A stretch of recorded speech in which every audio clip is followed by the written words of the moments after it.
Hello అందరికీ, మన జంపాస్ multi millet mix రవ్వతో ఇడ్లీలు అయితే చేస్తున్నాను. ఒక గ్లాస్ మినపప్పు నానబెట్టుకుంటే గ్లాసున్నర మిల్లెట్ రవ్వ అయితే నానబెట్టాలి. పప్పుతో పాటే మిల్లెట్స్ రవ్వ కూడా నానబెట్టడం వల్ల మెత్తగా అయితే వస్తాయి ఇడ్లీలు.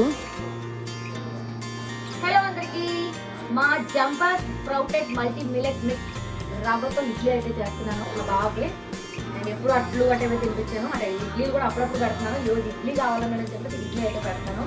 మీరు కూడా చూసేయండి టేస్ట్ ఎలా ఉంటుందో, ఇడ్లీ షేప్ ఎలా ఉంటుందో, గట్టిగా ఉంటుందా మెత్తగా ఉంటుందా అని మీకు చూపిస్తాను. చూసే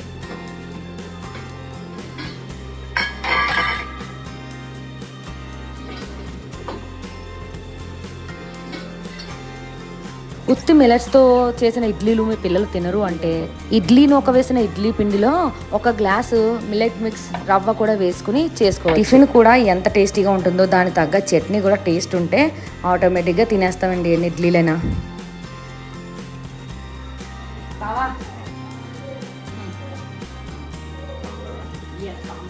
సాంబార్తో with chutney.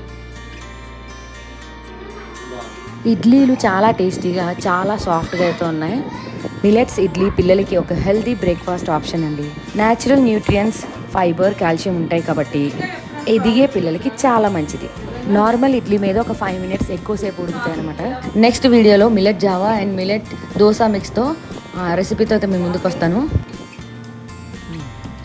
Zampa sprouted multi millet mix కావాలంటే 8497987779కి వాట్సాప్ చేయండి.